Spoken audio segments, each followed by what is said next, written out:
다큐멘터리 역사를 찾아서 제474편 농사직설을 편찬하다. 세종 11년 서기론 1429년에 해당하는데요. 이때 5월 16일에 총재 정초가 서책 한 권을 세종에게 바칩니다. 전하, 신등이 전하의 어명을 받아 집필을 시작한 서책이 완성되어서 드디어 찬술하게 되었사옵니다. 삼가 주상 전하께 바치나이다. 어허, 그래요? 그간 노고가 많았습니다.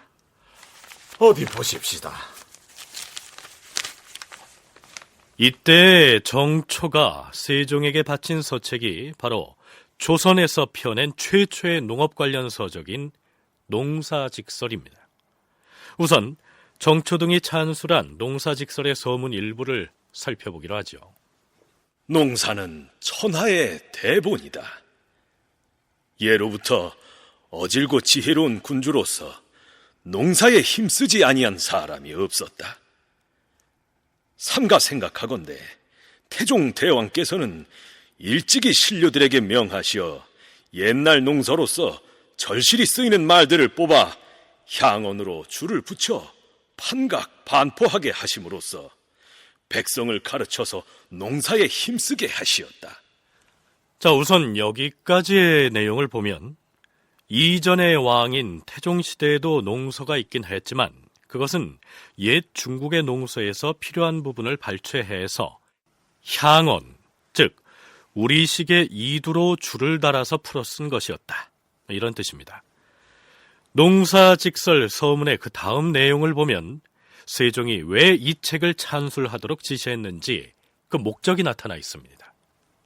우리 주상 전하께서는 오방의 풍토가 같지 아니하여 곡식을 심고 가꾸는 법이 각기 적성이 있으므로 옛 글과 다 같을 수 없다 하시고 여러 도의 감사에게 명하여 주현의 노농들을 방문하게 하여 농토에서 이미 시험한 증험에 따라 갖추어 아뢰게 하시었으며 농사직설 서문으로 그 세종실록에 실려있는 기사를 보면 세종이 농사직설을 펴낸 배경에 대해서 살펴볼 수가 있는데요. 첫 번째로 고려시대 그리고 조선 초에 이르기까지 중국 농서를 그대로 활용을 하던가 또는 번안해서 활용하는 단계를 벗어나야 되겠다는 생각을 하고 있습니다. 그거는 어째서 그러냐면 중국과 조선의 풍토가 다르다는 파악을 하고 있어요. 그래서 요거는 세종이 즉위 초기에도 그런 언급들을 하는데 오방의 풍토가 다르기 때문에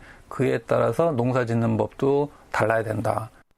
한림대 염정섭 교수의 얘기를 들어봤습니다.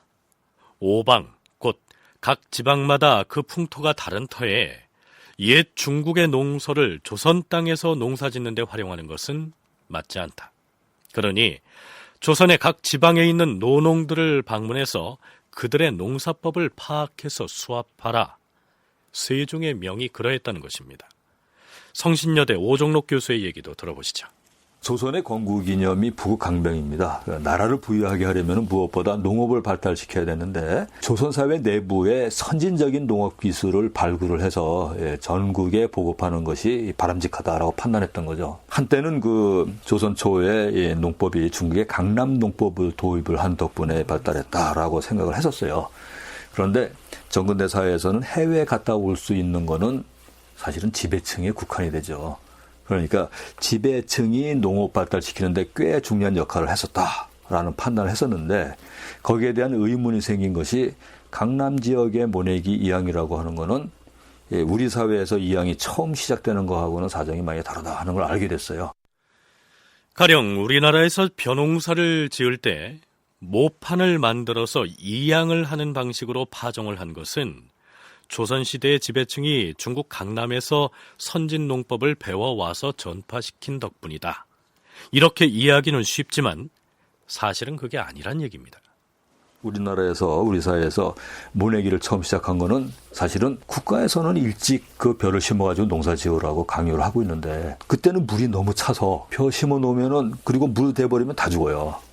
그래서 물이 따뜻할 때까지 기다렸다가 그 중요한 다른 데는 뭐 다른 거 기르기도 하고 그러다가 물이 따뜻해지면은 그때 옮겨 심는 식으로 이양 모내기는 물이 찬 그런 지역에서부터 먼저 시작이 되는 걸 보게 됩니다.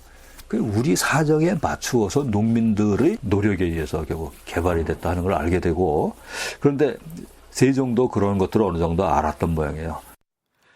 조선시대의 농민들은 나름으로 자신이 살고 있는 지역의 기후와 풍토에 가장 알맞는 농사법을 개발해서 그 지혜를 실제 농사 현장에서 오랫동안 사용하고 있었는데 오히려 지배층의 선비들이 그 토종 농법들을 모르고 있었다는 얘기입니다.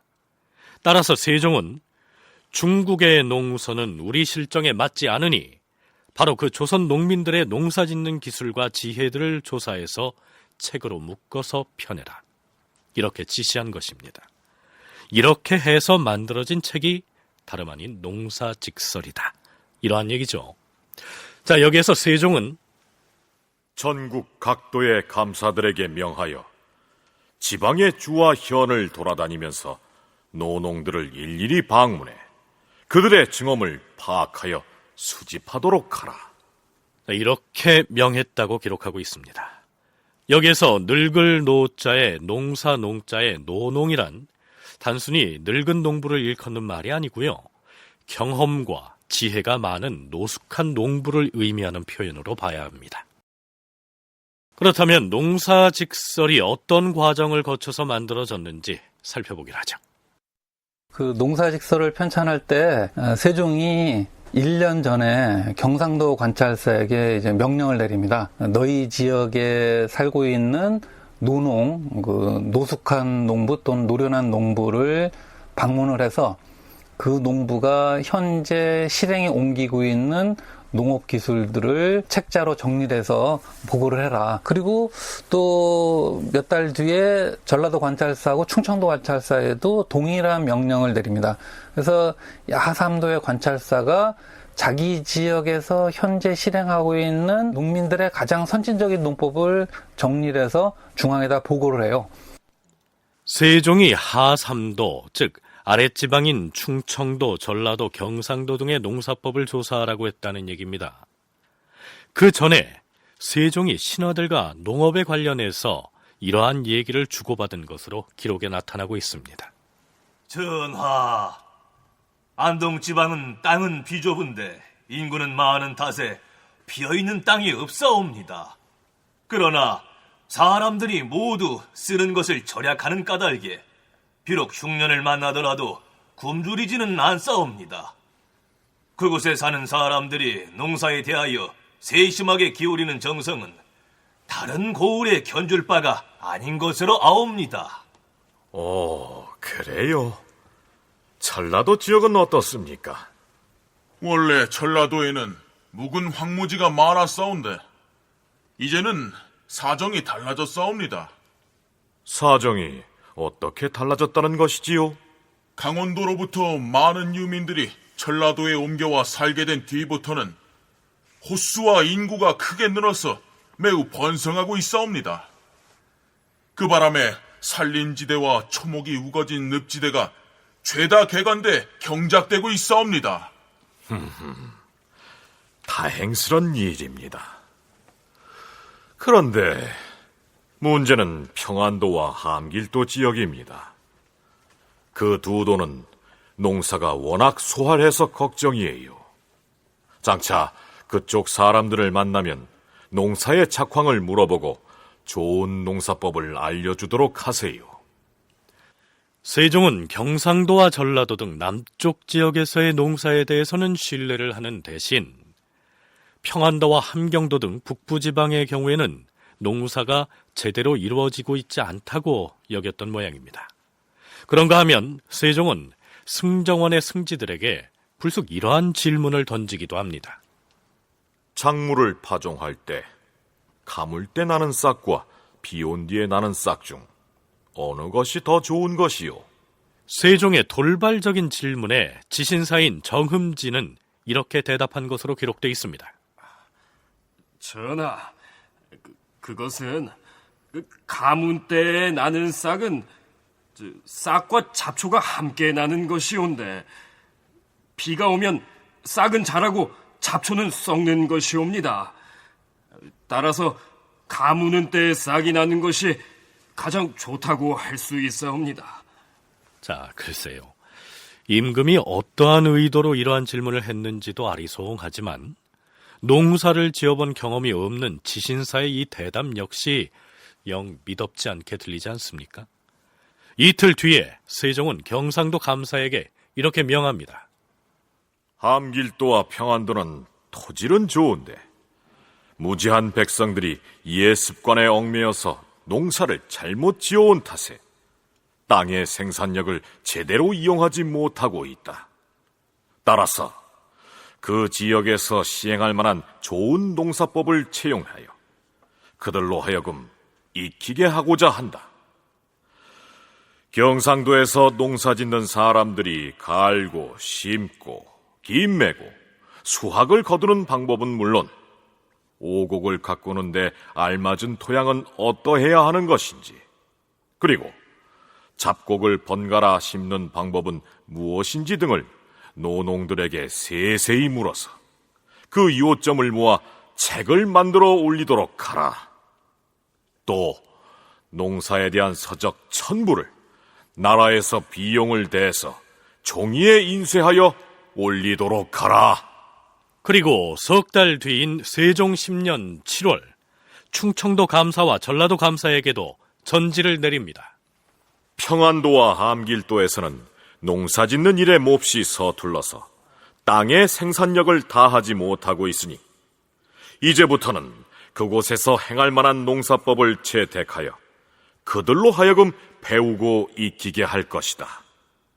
그러하니 충청도와 전라도 감사는 무릇 오곡이 어떤 토양에 적합한지, 갈고 씨 뿌리고 김 매고 거두는 법은 어떠해야 하는지, 잡곡을 번갈아 심는 방법은 무엇인지 등을 갖고 올 노농들에게 물어서 요점을 모아 책으로 만들어 올리도록 하라. 네, 한마디로 경상, 충청, 전라도 등 하삼도 지역에서 행하고 있는 선진 농법들을 수합해서 올리면 농사에 서툰 함경도나 평안도 사람들에게 그 기술과 지혜를 일깨우는 데 활용하겠다. 이러한 얘기입니다. 자, 이렇게 해서 충청도, 전라도, 경상도의 감사들은 휘하의 관리들을 농촌 지역에 파견해서 각각의 고을에서 농사 경험이 많은 이른바 노농들로부터 농사에 관한 지혜를 수집하게 합니다. 가장 중요시했던 것은 벼농사에 관한 내용이었겠죠.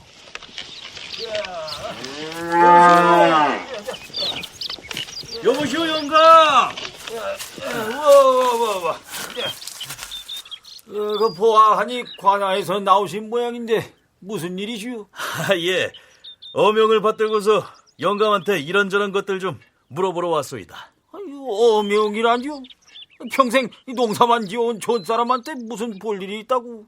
영감이 평생 농사만 지어온 사람이니까 찾아왔죠. 지금 논을 갈고 있는데 여기 땅을 가는 이 쇠붙이가 쟁기 맞죠? 아닙니까? 그럼 쟁기질 하는 연장이니까 당연히 쟁기가 맞지. 이상하네요. 이 밭갈이 하는 것을 구경한 적이 있는데 밭을 가는 쟁기하고는 좀 다른 것 같은데. 밭에는 돌도 많고 또 밭작물 재배할 땐 이 땅을 깊이 갈 필요가 없으니까 그냥 여기 있는 세목골 보습만 가지고 쟁기질 하는 거지만 이 논은 아주 깊게 갈아야 하거든. 그러니까 논갈이 할 때는 보습 위에다 이 철판을 덧붙이는군요. 그냥 철판이 아니라 이걸 벼시라고 하는 거요, 벼. 벼시라. 잠깐만요. 내가 여기다 좀 기록을 좀 하겠습니다.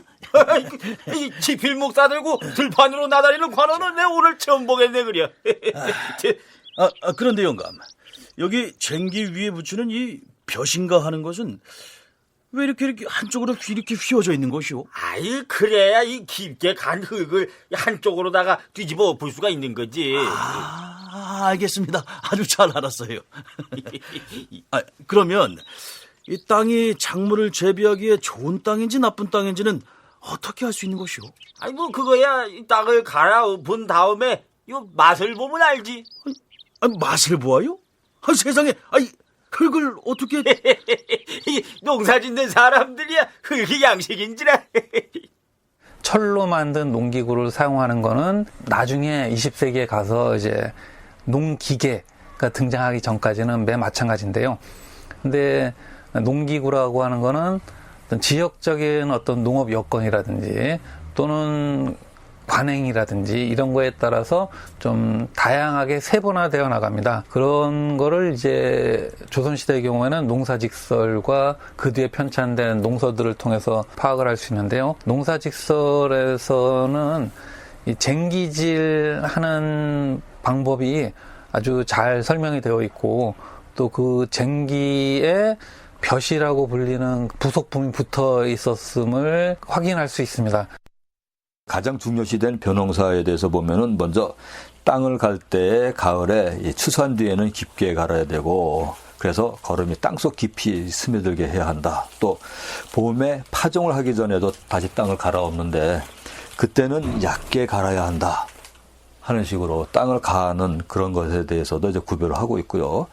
그리고 땅을 갈기 전에는 땅을 고르는 방법, 어떤 땅에 농사 짓는 것이 좋으냐 하는 거 고르는 방법부터 소개가 되어 있는데 이 흙이 단 곳을 고르고 짠 곳은 피하라라고 하는데 저희는 모르지만 옛날에 농부들은 실제로 땅을 찍어서 이렇게 혓바닥으로 맛을 봤다고 알고 있어요. 네, 실제로 농사직설을 살펴보면 땅갈이 방법이란 항목에 이렇게 기술한 내용이 보입니다.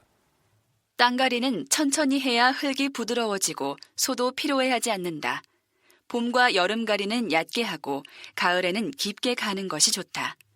밭은 애벌가리를 한 다음 풀이 마르기를 기다려 불태우고 나서 다시 갈면 밭이 저절로 좋아진다.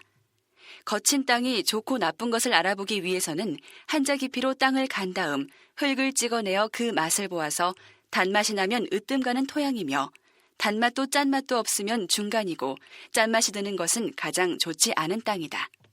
만일에 척박한 땅을 기름진 땅으로 바꾸려면 어찌해야 하는 것이오? 뭐 그야 여러 가지가 있지만 뭐 척박한 땅에다 일단 녹두를 파종한 다음 무성해지길 기다렸다 갈아엎으면은 잡초도 나지 않고 벌레도 나지 않으면서 이 메마른 땅이 기름지게 되는 거라오. 잘 알았어, 영감. 그럼 하던 쟁기질 계속하시오. 한편 여기는 또 다른 고을의 한 농가. 그러니까 임금님께서 내리신 어명이 무엇이냐 하면 여기 모인 여러분들처럼 농사를 오래 지어 경험이 많은 분들을 찾아다니면서 농사 짓는 기술과 지혜를 듣고 책으로 만든 다음에 농사에 서툰 사람들에게도 가르쳐서 다 같이 잘 살아보자, 그런 취지로 내린 명령입니다. 하면 우리가 무슨 얘기를 해줘야 되는 것이오? 우선 벼농사 짓는 방법을 좀 알려주셔야겠는데 벼농사를 지으려면 제일 먼저 무엇을 준비해야 되는지부터. 벼농사뿐 아니라 무슨 농사든지 우선은 씨앗을 좋은 놈으로 잘 골라서 그 준비를 해야 돼. 그 씨앗이 좋은지 나쁜지를 어떻게 구별한다는 말이죠? 모든 곡식의 씨앗을 고르는 데에는 굵고 실한 것을 골라야 돼요. 잡된 종자가 섞여 있으면 안 되지. 그러니까 그걸 어떻게 고르느냐 이 말이죠. 우선 곡식을 키로 까분 다음에 직접 보여줘. 저기 키 있네. 그래 한 대 막 까불려 봐. 만식어멈, 여기 키질 좀 해봐라. 예. 자, 여기다 한 대 빡 퍼보세요. 쭉정이는 키로 까불어 날려버린 뒤에 물에 담가서 위로 뜨는 것은 버리고 가라앉는 것만을 씻어내어서 충분히 말린 다음 지프로 엮은 용기에 담아 단단히 저장하여 둔다. 이듬해 봄에 파종할 때는 씨앗을 눈 녹은 물에 담갔다가 걸러서 볕에 말리기를 3번 하거나 혹은 말이나 소의 오줌에다 씨앗을 담갔다가 걸러내어 볕에 말리기를 3번 되풀이한다. 눈이 녹은 물을 쓰는 것이 가장 좋다라고 하는 것도 있고요. 그리고 이제 종자를 가축의 오줌물에 적셨다가 그거를 말리는 거 3번 정도 해서 소독하는 거 이런 것들도 이제 소개를 해놓고 있습니다. 그리고 각 곡물을 파종을 하고 재배하는 방법에 대해서 따로따로 소개를 하고 있고 벽씨를 이제 가장 이른 봄에 심는 게 좋고 중간에 심는 종자도 있고 늦게 심는 종자는 이러이러한 것들이 있다 하고 나눠 또 설명하는데 콩도 역시 그러한 방식으로 설명하고 있는 것을 이제 볼 수가 있고 그런데 콩은 그루가리를 할 때는 어떻게 한다 하는 것을 또 따로 설명하는 것을 볼 수가 있습니다. 이 비료도 언제 거름을 준다거나 뭐 이런 것들 중심으로 해서 그 내용이 나오고 이 논에다 벼를 파종하는 방법도 여러 가지가 있다고 하는데 여기 있는 분들이 한 가지씩 설명을 해 주시죠. 우선 논에 물을 대기가 쉬운 논에서는 물갈이를 하는 방식으로 땅을 갈고 파종을 하는데 물갈이를 한다고요? 추수가 끝난 뒤에 일단 논을 갈고서 거름을 넣어 두었다가 이듬해 2월 상순에 또 한번 갈고 물을 댄 다음에 썰애질을 해야 돼요. 그럼 벽씨는 어떻게 파종을 하죠? 파종을 앞서서 벽씨를 물에 담갔다가 한 사흘 뒤에 건져서 지프로 엮은 섬에 담아서 따뜻한 데에 놓아두면 싹이 나요. 그 싹이 난 벽씨를 문온에 뿌리고서 새가 주워 먹지 못하도록 고무래질을 해서 씨앗을 덮어두는데 그러니까 물을 대기 쉬운 논에다 씨앗을 직접 뿌려서 벼농사를 짓는 방법이란 얘긴데 이것을 한문으로 뭐라고 적어야 하나. 물이 있는 논을 간다고 했으니 수경이 되겠고 논바닥에 씨앗을 직접 파종한다 했으니 그렇지 직파라고 하면 되겠군. 수경직파법이라. 됐고. 그럼 그 다음으로 어떤 파종법이 있는지 누가 말해주겠어요? 벼를 재배하는 방법으로 농사직설에 소개된 게 3가지 방법이 있는데요. 하나는 수경법이라고 하는 겁니다. 이거는 문온에 종자를 직접 파종하는 다른 말로 수경직파법이라고 불리는 게 있고요. 또 하나는 건경직파법이라고 하는 게 있는데 이거는 마른 논에 이제 종자를 파종하는 것이고요. 3번째가 현재 이양법으로 알려져 있는 묘종법이라고 하는 3가지 방법이 있습니다. 이 3가지 그 벼농사 짓는 방법 가운데 농사직설에서 가장 중요시하는 게 수경직파법을 가장 중요시하고 있어서 농사직설에 의하면 당시 조선의 농민들이 가장 많이 사용했던 일반적인 벼농사 파종의 방식이 바로 앞에서 소개한 수경직파 방식이었습니다. 그런데 이 방식은 논에 물을 대기가 용이한 경우에만 선택할 수 있는 방법이고요. 마른 땅이거나 혹은 가뭄이 들어서 물을 제대로 댈 수 없는 곳에서는 달리 파종을 해야 했습니다. 봄에 가물어서 물갈이를 할 수 없을 때에는 마땅히 마른 가리로 해야 한다. 논을 간 다음에 고무래로 흙덩이를 깨뜨리고 평평히 고른 다음 벽씨 한 마를 달 썩은 인분이나 오줌재 한 섬에다 고루 섞는다. 벽씨는 넉넉히 뿌리고 새를 쫓는다. 모가 미처 가라앉기 전에 물을 대는 것은 옳지 않으나 자풀이 나면 비록 가물어서 모가 마르더라도 김을 매주지 않으면 안 된다. 자, 이 방식을 농사직설에서는 마른 땅을 갈아서 벽씨를 바로 파종한다라고 해서 건경직파법이라고 적고 있습니다. 자, 그리고 또 한 가지가 지금 우리 농촌에서 하고 있는 이양법이죠. 벽씨를 모판에 뿌려서 키운 다음에 문온에 내는 방식입니다. 수리시설의 상황이 좋지 않았던 이 당시에는 일반적인 방법은 아니었습니다. 한림대 염정섭 교수의 설명을 들어보시죠.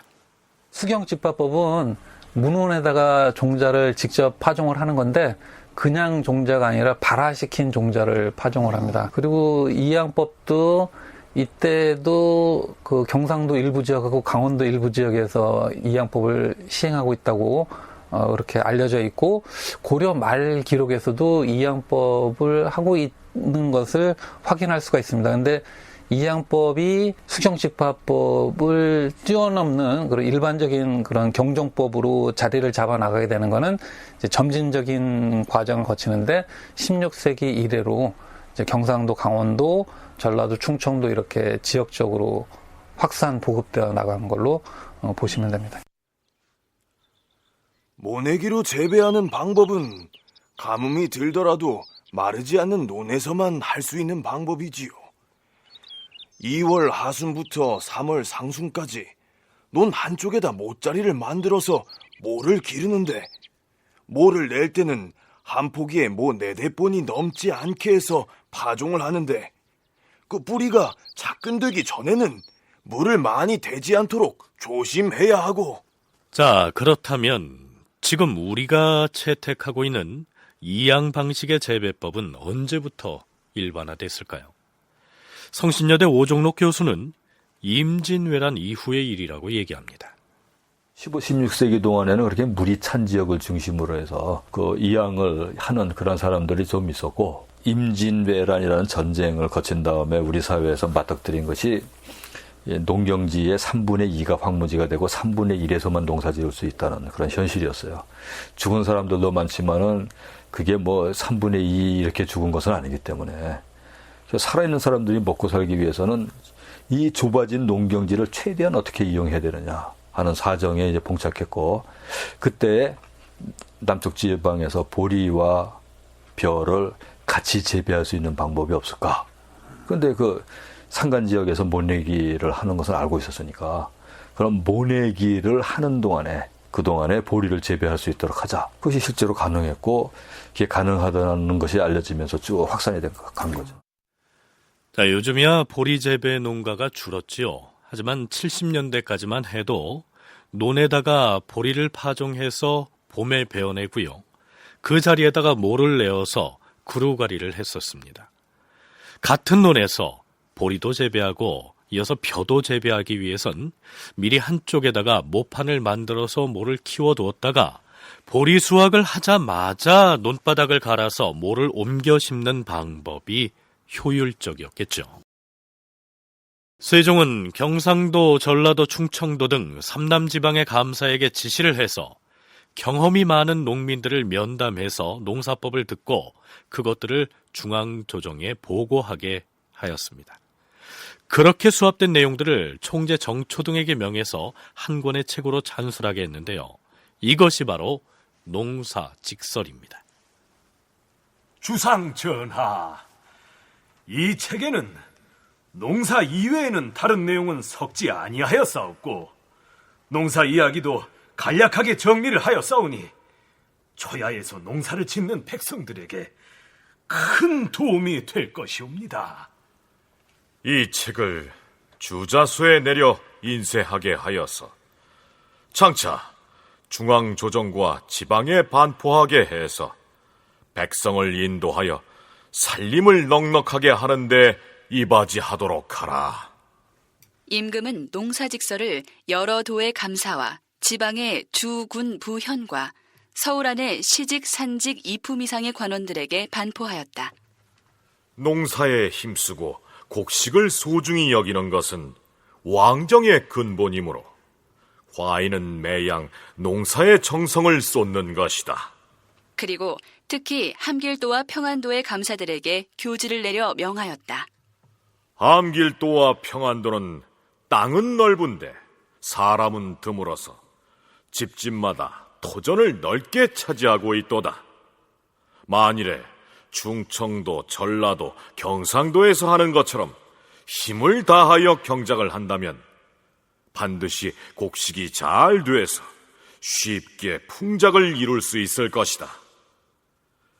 이번에 농사직설을 찬집하여 각도에 반포했으니 성의껏 친절하게 잘 가르치고 일러서 농민으로 하여금 고루 알게 하고 관가에서도 역시 농소에 의해 갈고 심어서 백성들로 하여금 본을 받게 하라.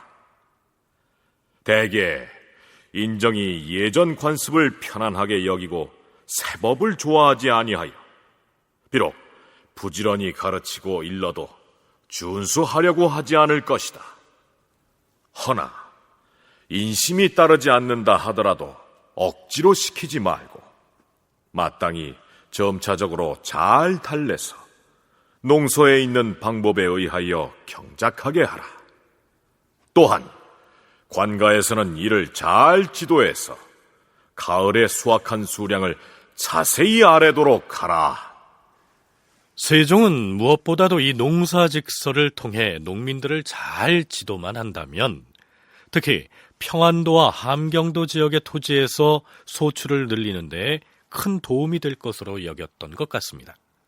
그래서 특별히 함경도와 평안도 등 양계 지역의 감사들에게 먼저 교지를 내렸던 것이죠. 그리고 이어서 나머지 도의 감사들에게도 교지를 내립니다. 먹는 것은 백성에게 으뜸이 되고 농사는 정치의 근본인 까닭으로 수령들이 백성에게 가까이 하는 데에 있어서 권농보다 중한 것은 없을 것이다. 수제나 한제나 충제나 황제 같은 재변은 하늘의 운수에서 나오는 것이니 어찌할 수가 없을 것이나 사람의 힘으로 할 수 있는 일이라면 의당 마음을 다 써야 할 것이다. 헌데 우리나라 백성들은 조심성이 항상 모자라서 농사일에 정성을 쏟지 않고 근본에 힘쓰는 마음이 모자라니 이를 걱정하는 바이다.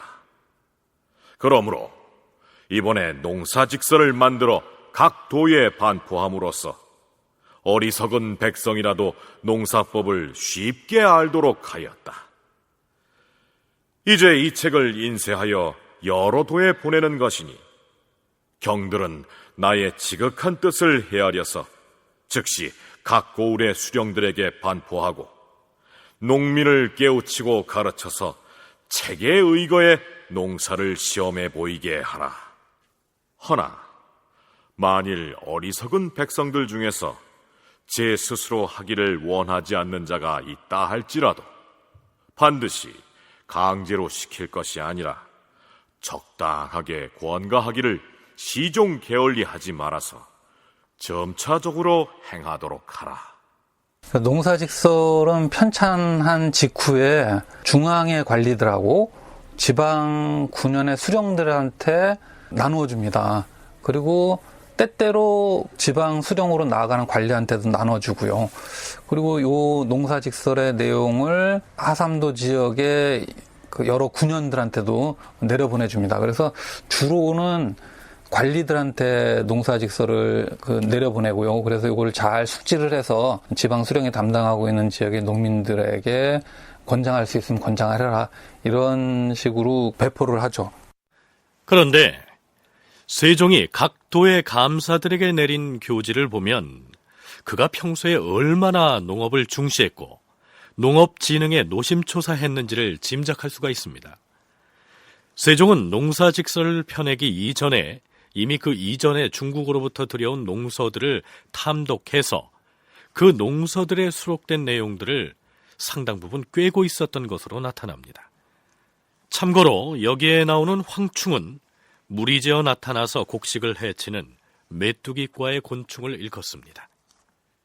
예로부터 황충으로 인하여 농사를 망치는 일이 중국에는 자주 있었으며 우리나라는 그런 일이 드물었는데 근년 이래로 각 도에서 황충의 피해가 자주 나타나서 과인이 심히 염려하는 바이다.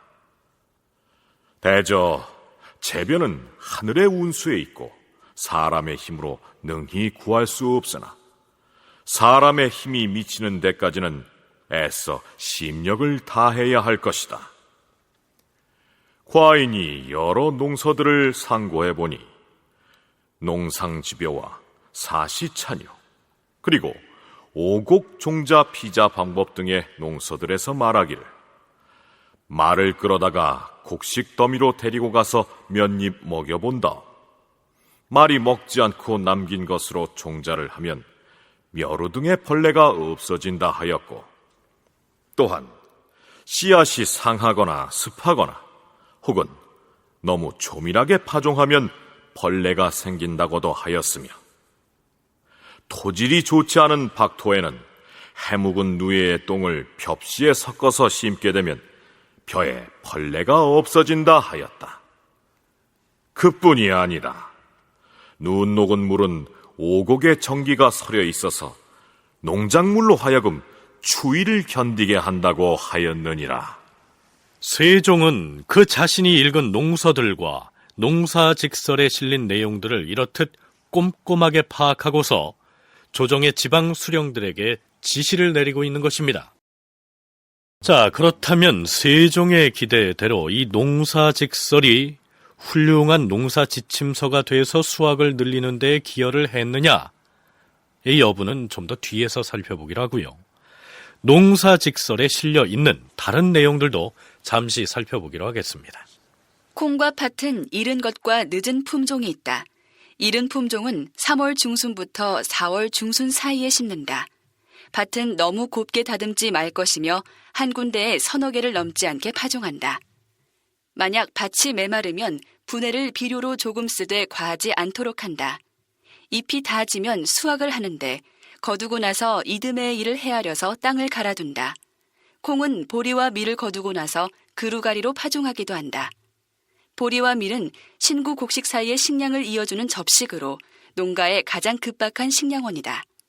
메마른 밭은 백로절에, 보통 밭은 추분 때에, 토질이 좋은 밭은 추분 후 10일 만에 파종하는데 너무 이르면 좋지 않다. 자, 이외에도 농사직설에는 참깨, 메밀, 목화 등의 재배에 관한 내용들을 싣고 있으며 시비법, 즉 거름 주는 방법 등도 곁들이고 있습니다. 농사직설에는 이제 여러 가지 시비 재료를 활용을 해갖고 벼하고 뭐 밭작물에 거름을 넣어주는 그런 기사들이 들어있는데요. 나뭇가지라든지 풀 이런 거를 베어내서 부숙을 시켜갖고 시비재료로 넣어주기도 하고, 동물의 똥, 소나 말의 똥이라든지 이런 거를 이제 이용을 해서 비료를 넣어주기도 하는 그런 거를 찾아볼 수 있습니다. 7월에 백양나무의 연한 가지나 갈나무 가지와 그 잎, 그리고 쌀이나무 등을 베어다가 작두로 썰어서 땅 구덩이 속에 쌓아놓고 외양간에 물을 뿌려서 습하게 하거나 말이나 소가 밟아서 썩기를 기다렸다가 잡곡을 파종하는 데 거름으로 주면 좋고 밀과 보리에는 더욱 좋으며. 자, 여러분 60, 70년대에 초등학교에 다녔던 청취자라면 실과라는 과목에서 농업에 관한 내용들을 일부 배웠을 겁니다. 벽시 고르기를 비롯해서 모내기, 논밭에 거름하기, 보리나 조나 콩 등을 구루가리하는 방법 등등이 이 농사직설의 그것들과 좀 겹친다는 생각이 들지 않습니까? 그러니까요, 해방 이후 60, 70년대까지 우리 농촌에서 농사짓던 방법들이 대체로 조선 전기부터 농사 현장에서 채용되고 있었음을 알 수가 있는 것이죠. 자, 세종은 농사직설을 찬술해서 각 도에 배포하면서 이렇듯 지대한 관심을 기울였었습니다. 그 성과는 세종의 기대에는 좀 못 미쳤던 모양입니다. 세종 19년 7월, 지난 기유년에 여러 가지 책을 수집해 농사직설을 만들어 각도에 반포하여 어리석은 백성이라도 명백하고도 쉽게 알도록 하였다. 그러나 다만 권고하는 데 마음을 덜 쓴 탓에 비록 책은 반포했으나 그 시료를 보지 못하였도다. 여기에서 세종은 농사직설이 어리석은 백성이라도 명백하고도 쉽게 알아볼 수 있게 쓰였다라고 했는데요. 자, 글쎄요, 당시 농촌에서 농사일을 하는 사람들이 과연 한문으로 작성된 이 농서를 쉽게 읽어낼 수가 있었을까요? 당시 대부분의 농민들은 비슷한 수준에서의 각 지역별로 특화된 그런 농사 짓는 법을 갖다가 실제 농업 생산에 활용하고 있었습니다. 그런 점에서 농사직설에 담겨져 있는 내용들을 일반 농민들은 이미 다 알고 있었다고 볼 수가 있죠. 그리고 농사직설 자체가 한문으로 적혀져 있기 때문에 농민들이 직접 알 수도 없었고요. 세종대 기사에 농사직서를 반포한 게 시료를 보지 못했다고 나와 있는 기사는 수령들이 이 농사직설의 내용을 잘 파악을 해서 그거를 농사 현장에 이렇게 직접적으로 활용하지 못하고 있는 그 수령이 제할 일을 다하지 못하고 있는 것에 대해서 지적하고 있는 그런 기사로 생각이 됩니다. 염정섭 교수는 농사직설이 기대한 만큼 시료를 거두지 못한 배경에는 물론 한문으로 작성됐다는 사실도 작용했겠지만 이미 거기 쓰인 내용들이 농촌에서 직접 농사를 짓는 백성들에겐 새로운 내용이 아니란 점 때문이었을 것이다. 이렇게 분석합니다. 오종록 교수의 분석도 그러합니다. 강희맹이 금양잡록이라고 하는 책을 지은 것이 있습니다. 이 금양이라고 하는 땅은 지금의 과천 지역인데 이 강희맹이 쓴 15세기 말엽의 그 내용을 중심으로 해서 쓴 그 내용을 보면은 농부라고 해서 다들 훌륭한 농부가 있는 것은 아니고 어떤 사람은 부지런하고 지혜도 뛰어나고 어떤 사람은 게으르고 또 어떤 사람은 어리석고 뭐 그렇다는 얘기를 해요. 그래서 구별을 두고는 있죠. 그래서 게으르고 어리석은 농부들에 대해서 국가가 지도 편달을 할 필요성이 있기는 하겠지만 그러나 그 사람들은 이제 부지런하고 지혜로운 농부들이 가르치는 것이 더 이제 원칙에 맞는 것이겠죠. 그러니까 실제로 농사직설을 만든 것은 오히려 저 후대에 그 시기에 농사를 어떻게 지었을까를 알고 싶어하는 사람들에게 매우 중요한 자료가 되고 있습니다. 그러니까 가령 충청도나 전라도나 경상도의 감사가 농촌으로 관리를 파견해서 농사 지도를 한다고 할 때 이러한 상황이 벌어졌을 것이라는 얘기입니다. 맞다. 이 동네 남정네들이 모두 어디 가나 했더니만 여기 느티나무 밑에 뭐 있었구만 그랴. 하나에서 나온 모양이네. 그 임금님께서 이번에 농사 짓는 사람들을 위해서 좋은 서책을 찬술하셨는데 그것을 전해주러 왔구만. 자자 여기. 아이고 참. 겨우 이름 짜나 쓸 줄 아는 우리한테 이런 책이 무슨 소용이 있다고. 에이, 그것이 아니고 관아에서 나온 우리가 고을마다 돌아다니면서 이 책에 있는 농사법을 자네 같은 농군들한테 가르쳐줄 것이구만. 아이고, 그럼 어디 신식 농사법 좀 배워보더라고. 그래요. 좀 가르쳐줘 보세요. 자자자, 나가 읽을 테니까 잘 들어보더라고. 여기 그 목화 재배를 어떻게 하는지 나가 설명할 테니까 잘 들어보더라고. 목화는 진 땅보다는 모래가 적당히 섞인 건조한 밭에서 키워야 잘 된다. 이렇게 돼 있는데. 그거 모르는 사람이 어디 있어? 그럼 긴 빈탕에다가 목화 심는 사람도 있나? 그러게 말이야. 그래? 이건 다 아는 사실이요? 좋아. 그러면 목화를 심을 때는 밭을 언제 갈아야 하느냐? 에헤이, 언제 갈지 다 알지요. 2월 중순쯤에 갈아엎고 3월 상순에 한 번 더 갈고. 뭐시요? 이것도 다 알고 있단 말이요? 그럼 그 비없이 고르는 법을 설명해 줄 텐데. 아이고, 됐어. 그만 가시오. 아이고, 난 또 쭉정이라 알곡으로 만들어주는 무슨 신기한 마술이라도 가르쳐준 줄 알아. 그러게 말이오. 농사의 농자도 모르는 과정 사람들이 누구를 가르치겠다고. 현재 농촌진흥청에서 품종 개량을 하거나 혹은 새로운 농법을 개발해서 현지 지도를 하는 그런 방식이 아니었고요. 농사직설에 수록된 내용 자체가 농민들로부터 수집한 것들이어서 새로울 것이 없는 데다 농사를 잘 모르는 관리들이 농사의 전문가인 농민들을 가르치려고 했던 건 역시 실정에 맞지 않았다고 할 수 있었겠죠. 자, 여기서 잠깐. 농사직설에는 양잠업에 대한 내용은 언급하지 않고 있습니다. 세종실록을 보면 뽕나무 재배를 통한 잠업을 가장 적극적으로 장려한 임금 역시 세종이었는데도 말이죠. 참고로 세종 5년 2월 16일의 기사에는 이러한 내용이 등장합니다.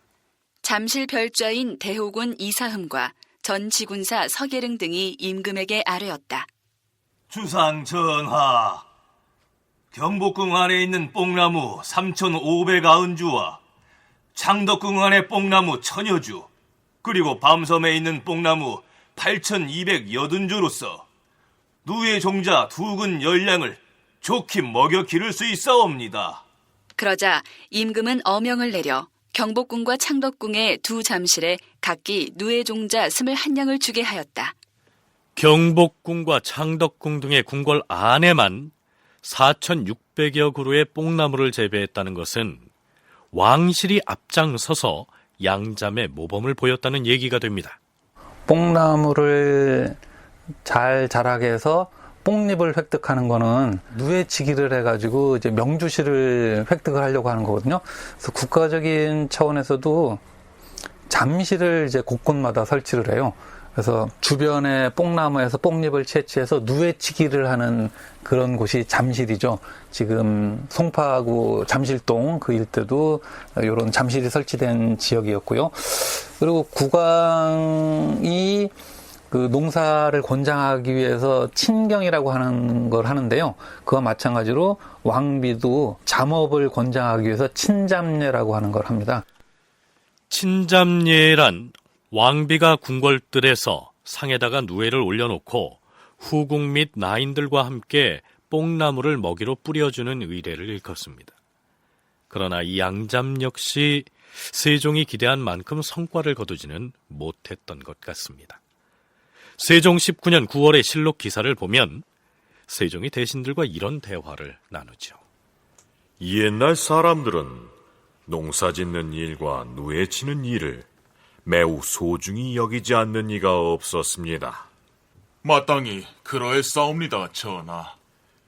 우리나라에서는 모후로부터 중궁에 이르기까지 또한 모두 친히 누에를 치고 친잠례를 하지만 그 생산한 것이 많지 않은 실정이 아니요.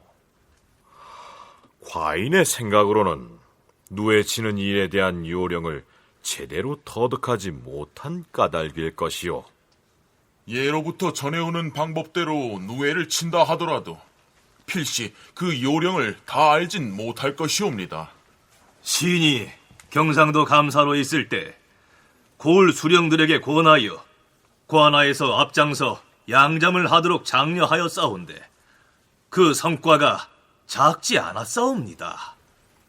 농사 짓는 일도 누에를 치는 일도 진실로 힘을 다해서 임해야 할 것이요. 누에와 뽕나무는 옛사람들의 소중히 여기는 바인데 연희궁에서 기르고 있는 누에 종자가 아직 적어서 경복궁과 창덕궁 두 궁내에 심은 뽕잎이 자라서 무성하기만 하고 따서 쓸 데가 없는 지경이니 내년부터는 잠종을 더 준비하여 두 곳에 나누어 기르게 하시오. 전하, 함길도의 회령, 경원, 종성, 경흥, 부거 등 5개 읍에는 근래 백성들이 새로 이주해 갔사온데 뽕나무와 삼이 드물어 의복을 갖추기가 쉽지 않사옵니다. 그렇다면 누에 종자를 보내서 명년부터 양잠을 시험하게 하고 또한 그 5개 읍으로 하여금 비옥한 땅을 택하여 뽕나무를 심어서 뒷날에 재산이 되게 하시오. 자, 이렇듯 조선에서도 양잠에 관심을 기울이고 적극 장려를 했지만 비단 옷감의 품질로는 중국의 비단을 따라가기가 어려웠던 모양입니다. 염료 때문이었다는군요. 오종록 교수의 얘기 들어보시죠. 중국의 비단과 조선의 비단 사이에서 결정적인 차이들이 있어요. 그게 화려하게 수를 놓고 하는데 이제 조선의 비단이 따라가지 못하는 부분들이 있었고, 또 하나는 조선에서 그 구할 수 없는 그런 그 염료가 있는데 빨간색을 구하기가 굉장히 어려웠습니다. 되게 그 단목이라고 해서 붉은 단자 쓰는 그 나무가 되게 아열대나 역대 쪽에서 주로 나가지고 일본을 통해서 들어오기도 하지만 이제 주로 이제 중국을 통해서 이제 많이 수입돼 들어오는데 값이 꽤 비쌌던 모양입니다. 그러니까 이제 수지가 잘 맞질 않으니까 이러저러한 비단들 부분은 대체로 중국에서 사서 많이 사용을 했고, 그래서 이러저러한 게 때문에 이제 조선에서는 대체로 그냥 소박한 아무 염색하지 않은 그런 형태의 비단이나 뭐 이런 것들을 대체로 이제 많이 짰던 것 같습니다. 자, 이제 농사직설에 대해서 정리를 하기로 하죠. 농사직설이 비록 그 내용이 꼼꼼하지 못하고 반포 당시엔 크게 시료를 거두지는 못했다곤 하지만 우리의 실정에 맞는 최초의 농서라는 점에서 그 가치가 가볍지 않다 하는 것이 연구자들의 공통된 의견입니다. 무엇보다 나중에 농가집성 등의 농서가 출판될 때 바로 그 농사직서를 기본 틀로 삼고 있다는 점에선 더욱 그렇습니다. 세종대 그 농사직설의 편찬은 조선시대 그 농서 편찬에서 아주 헌법적인 그런 지위를 갖고 있는 어떤 전범이라고 할 수 있습니다. 농사직설이 이후 만들어진 농서의 기본적인 텍스트가 되는데요. 그래서 나중에 농서를 짓는 사람들은 농사직설에 쓰인 내용을 바탕으로 삼고 거기에 자기가 증보해야 될 내용들을 추가하는 방식으로 그렇게 그 농서를 짓게 됩니다. 1653년에 신속이 그 농사직설을 증보해서 다른 책들하고 결합시켜갖고 농가집성이라고 하는 책을 만들었고, 그 뒤에도 뭐 산림경제라든지 뭐 증보산림경제 등등에도 가장 기본적인 텍스트가 되는 게 이제 농사직설입니다. 염정섭 교수는 세종시대에 펴낸 이 농사직설이 이후에 간행되는 모든 농서들의 헌법적인 지위를 갖는다, 이렇게 말하고 있습니다. 모든 법률이 헌법을 모법으로 삼듯이 조선시대에 간행된 모든 농서들이 농사직설을 모태로 삼고 있다는 얘기입니다. 비록 그 저술이 당대에는 큰 시료를 거두지 못했다 할지라도 그 서문에 적시되어 있듯 백성을 인도하여 살림을 넉넉하게 해서 집집마다 넉넉하고 사람마다 풍족한 생활에 이르게 하려는 이 세종의 위민 정신이 오롯이 담겨 있었던 것입니다.